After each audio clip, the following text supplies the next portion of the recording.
Well, it's time to talk about everybody's favorite mime from the Clown Cafe. Showtime, folks.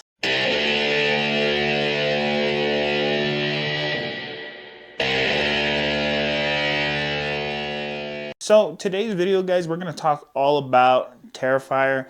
It's going to be a spoiler-filled video, so I wanted to wait a few weeks now, after the release of Terrifier 3, before we really got into what my thoughts were on Terrifier 3. But I also wanted to take some time to talk about Terrifier and Terrifier 2, respectively, and how I got introduced to Terrifier. So getting into how I became a fan of the franchise, Terrifier was something that really wasn't on my radar until maybe a couple of years ago. It was Halloween night and I was looking for something to do because it was just late and I was still in school, and I was hearing this report that was going around the country about this movie that people were walking out of. People were throwing up, they were disgusted. It was things that I'd heard that kind of reminded me about the hype built around The Exorcist back when it came out.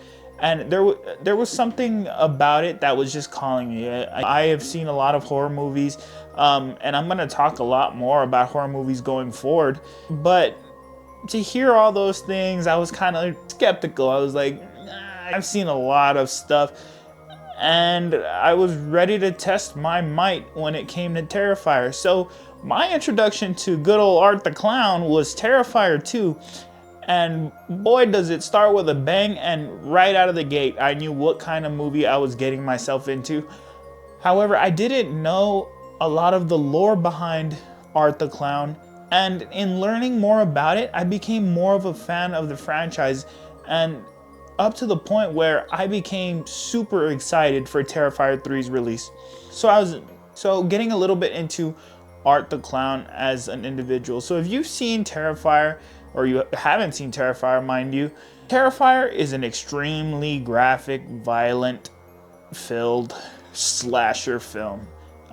It is something of a indie success story if you really think about it, and that's one of the major reasons I became a fan of the franchise, just to be completely honest. Terrifier, when it came out, only had somewhat of, I think it was like $35,000 budget. I went down a little bit of a rabbit hole when it came to investigating what went on with Terrifier, and I've heard a lot of interviews with Damien Leone and David Howard Thornton talking about how the conditions of filming Terrifier were truly just one of those guerrilla-styled filming kind of things. It's a miracle that this movie got made, but it's really just a passion project that came from a director that had a vision for his character and really swung for the fences, not thinking there was going to be anything more to it. So getting into my thoughts about Terrifier.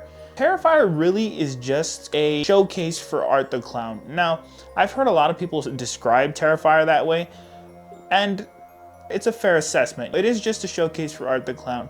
The plot is very loose. You really only know that this guy sees this pair of girls and he's gonna go after them. What really stands out about Terrifier is the performance of David Howard Thornton as Art the Clown. You start to see flashes of what we would learn about Art and how Art's personality would come to fruition.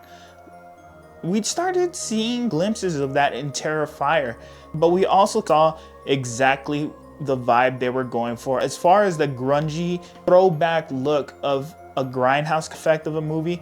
And that was something that really stood out to me. It was homage to 80s horror, and it was something that I really enjoyed. Now, like I said, my introduction to Terrifier was through Terrifier 2. So when I went back and saw Terrifier, it wasn't as jarring of an experience as a lot of people experience, because a lot of people, when they watched Terrifier, the big standout moment is the saw right down the middle. It's something that is very explicit, and you don't imagine that you could capitalize off of that. However, like I said, I started with Terrifier 2. So getting into Terrifier 2, you start to see more of Damien Leone's story. I think what Terrifier 2 really is what Damien Leone wanted to do if he had had the budget for it in the first place. I think it is the starting point, more or less, of a lore as far as having good versus evil. in introducing Sienna's character and Jonathan, the brother-sister duo that would be Art the Clown's final girl and her brother. I think that's where we started seeing signs of what we were gonna see going forward rather than what had happened in the past. Because really, if you have never seen Terrifier, the only thing you need to know is that one person survives and that one person is Victoria.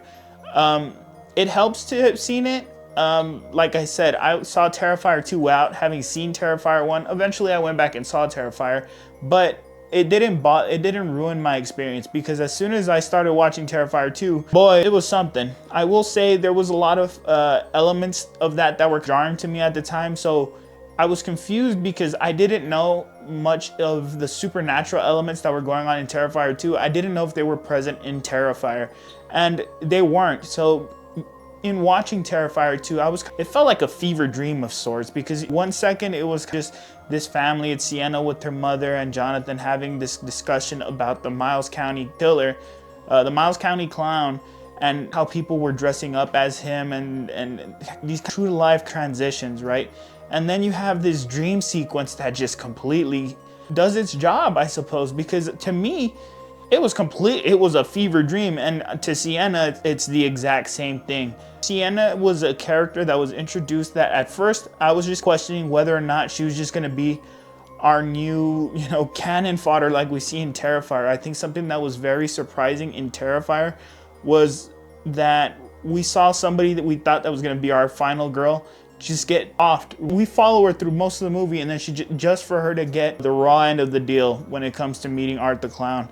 And that was something that just, of course, like I said, I didn't know going into the movie, but having seen enough horror movies, you start to pick up on who's gonna be the cannon fodder versus who's gonna be your final girl. But I think what was interesting on rewatch of Terrifier 2, which I rewatched after having seen Terrifier 3 a couple of times, was the way the building blocks started getting set for Terrifier 3. I think Damien Leone already had a vision, and I think he said in multiple interviews that he has a vision of where this is gonna go, what he wants to do with Art the Clown. But going back and watching Terrifier 2, I started to see more of the building blocks that were there. One of my biggest things about Terrifier 3 initially was I felt like they were overdoing Sienna being traumatized by the events of Terrifier 2. It was just a personal thing. I know people handle trauma different ways.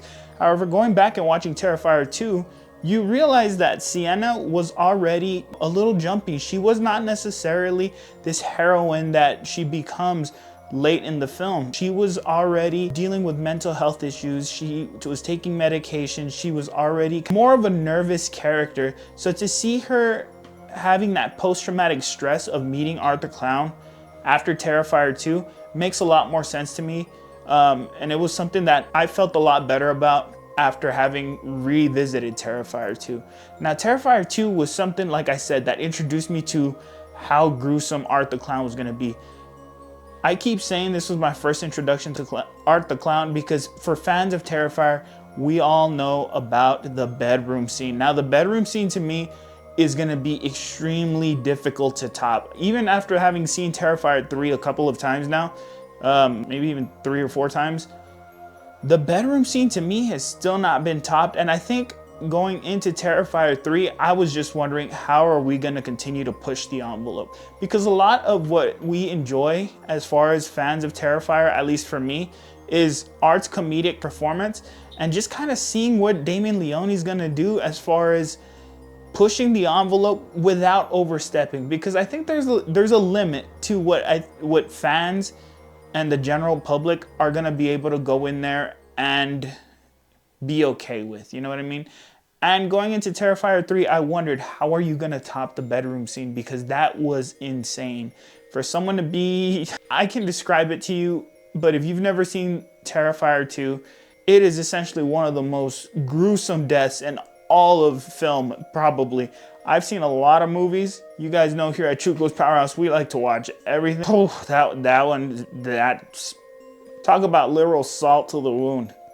It literally happens. So there was no topping that for me. And so far, I'm yet to see them top that. But going into Terrifier 3, I was still optimistic. I was excited. It was an indie film that had finally broken through into the mainstream. And I think Terrifier 3 is really taking the world by storm, because now the mainstream audience is jumping into something that was more underground, was a little bit more indie. Art the Clown is just clearly recognizable.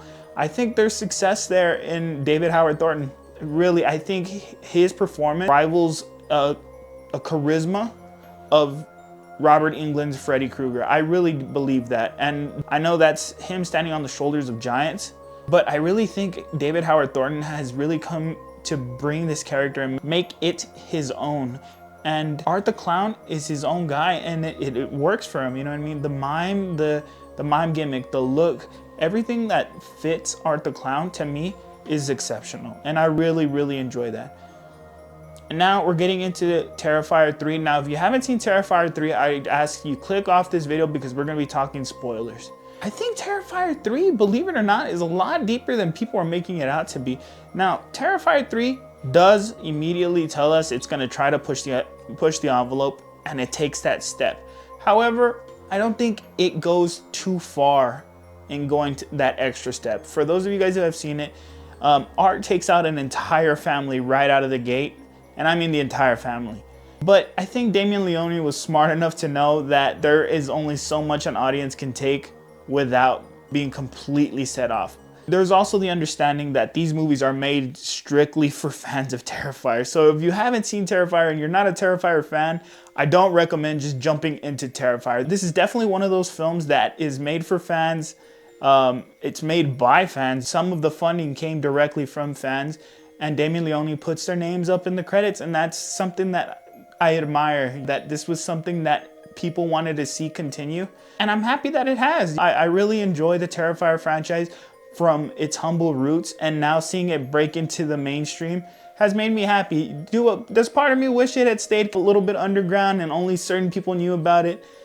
Part of me does. But the fact that more people are talking about Terrifier, it makes me happy because it deserves the success that it's gotten. Now getting into some of my thoughts of Terrifier 3 with a little bit more spoilers in it. I think a lot of the success that we're gonna see here is gonna be in the writing. I thought there was a lot more of a streamlined process, especially with the character of Sienna. We're gonna see a little bit more of a connection to Terrifier 2 rather than the almost anthology feel of Terrifier. Although they're all connected, of course. I feel like Terrifier, like I said, was a concept piece for Art the Clown. But Terrifier 3 is the Empire Strikes Back of the Terrifier franchise. Like I said, I think Terrifier 2 was what Damien Leone wanted to do if he had had the budget initially. You know what I mean? So in Terrifier 2, we see Sienna ultimately defeat Art the Clown. She completely takes that blade and beheads him. And we see the Pale Girl take Art the Clown's head away, and we see Vicky give birth, sorta, very graphically. But I digress. So going into Terrifier 3, I'm thinking we're gonna see where this goes, of course, but we're in a Christmas movie, in a Christmas setting. So it was interesting to see that. But where there is a positive is that there was a more streamlined story. I think Damien Leone wanted to make it a point to write a story and continue something with Sienna and Jonathan as characters. Now you had your cannon fodder, you knew who they were gonna be. There's no surprise there because in a slasher horror movie, that there's gonna be people that are just there to up the kill count. And of course that was there. Now, did any of the kills really top what I saw in Terrifier 2? Absolutely not. I think Terrifier 2's bedroom scene still holds as the strongest kill and the most graphic kill in the franchise. However, Damien Leone really went the extra mile to push the envelope and make sure that fans of Terrifier were still getting Terrifier and still does Art the Clown shenanigans. So there's that. But there are things in there that I think are a lot deeper than people are giving it credit for. So we find out in Terrifier 3, and we've known this if we followed Art the Clown from All Hallows Eve, which I'm not gonna really touch on too much just because it is an anthology part of the Art lore, and yes, Art is in it, but I'm focusing mostly on, you know, the conversation in Terrifier. But we're finding out that Art the Clown is essentially a demon, and he's being a demonic being is trying to take ultimate control of Art the Clown. So what we're seeing is Damien Leone writing something of pure good in Sienna Shaw versus complete and utter evil, which is Art the Clown and Victoria in this situation. Now, there's something in here that I think I'd like to believe Damien Leone knows exactly what he's doing. As I said, he has a vision for the character, but there's things I picked up on in this film that, although I don't necessarily enjoy the way it was executed, not 100%, I could understand. So there are a lot of, believe it or not, elements of, first of all, there's a lot of callbacks to different horror movies. Clearly, callbacks to The Shining. I even see callbacks to The Nightmare on Elm Street. Things of that nature. Those are all fun gimmicks. Texas Chainsaw Massacre, things like that. It's all fun, right? But when we get down to it, we see a demon making a mockery out of everything that it is good. Anything that is deemed good in the world. He's going on Christmas to literally destroy everything and mock everything that is Christmas resembles. I don't think it's a coincidence that there are multiple shots where the nativity scene is being shown, the clear crown of thorns put on Sienna, the injuries sustained by Sienna. I do think the way that Art the Clown is portraying certain kills, the way that Art the Clown kills Sienna's uncle and has them propped up to make a mockery of the crucifixion, normally that makes me uncomfortable. Personally, as a Christian, that's something I would see as making me uncomfortable. However, I understand in the context of the film and in the context of Art the Clown being a demonic presence, that he would make a mockery of all that is deemed good in this world. So looking at it from a non-religious standpoint or a religious standpoint, you could totally understand what Damien Leone is doing there. Now, I also see connections to, the sacrifice of a lamb, and we have this pure good character in Gabby, and she falls into this pit into the other place, and there's different symbolism that Damien Leone kind of snuck in there. I remember even seeing a shot of Gabby's room and a white sheep in the corner. There's biblical elements in there that are just slid in there. There's even a deep conversation held by Sienna and Jonathan in a chapel. There's a lot of stuff like that is sprinkled in there that I feel like Damien Leone is doing on purpose. So I wouldn't be surprised if we see more biblical elements going forward as far as Sienna battling Art the Clown. I don't think necessarily he's using it as a mockery. I think more so he is using it to demonstrate that Art the Clown is pure and utter evil. So we even see this with Sienna's father. Jason Patric is brought into this film to play Sienna's father, and just like in The Lost Boys, his name is Michael, and that made me happy. But Michael is also someone in biblical stories who actually defeated Satan, who cast Satan out of heaven, and I think there's something there. I think handing the character to Sienna and seeing all that she was going to have to go through, I think there's something there. I think possibly Michael Shaw was initially responsible for taking care of the evil, for destroying the evil. And he had to hand that over to his daughter. And knowing that his daughter was going to have to go through some kind of sacrificial process, it traumatized him. And that's where we see him go insane. These, of course, are just my theories on what I think are possible to happen. I think Sienna ultimately is tied to having to sacrifice herself for the greater good of saving her brother and Gabby, now that they're both disappeared. I absolutely do not believe that Jonathan was killed off screen. That makes absolutely no narrative sense. But hey, I've been surprised before. However, I think really what we're going to end up seeing in Terrifier going forward is that biblical storyline. I don't know exactly what elements Damien Leone is doing, but I'd like to believe that he's doing it on purpose. Like I said, there are so many different shots in this film, whether it be the nun type thing, the nun statue keeping hold of the demon, whether it be the lamb in the corner of Gabby's room, whether it be Gabby being this cure character, definitely with the crown of thorns and shards of glass that they try to stick on Sienna's head, art mocking just everything that Christmas stands for.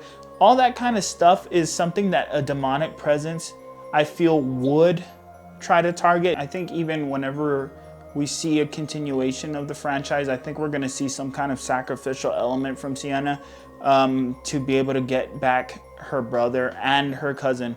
I think Sienna ends up being one of these sacrificial figures, and I think that's the only way you really take out Art the Clown. Pure good defeats pure evil. I don't know what more we're gonna do about that, but I wanted to get a quick video out just talking a little bit more about Terrifier. But have you guys seen Terrifier 3? Have you seen Terrifier at all? Do you know Art the Clown's work? Do you know what this man is capable of, or if he's even a man? Leave your thoughts in the comments below. If you're new to the channel, I'd really appreciate if you like and share this video. Or if you want to see more from good old Chuco, consider subscribing. I appreciate that. Also, guys, I have some awesome news to announce. I've been asked to host a panel for our Monster Fam Live series. So what Monster Fam Live is we watch 2 horror movies together.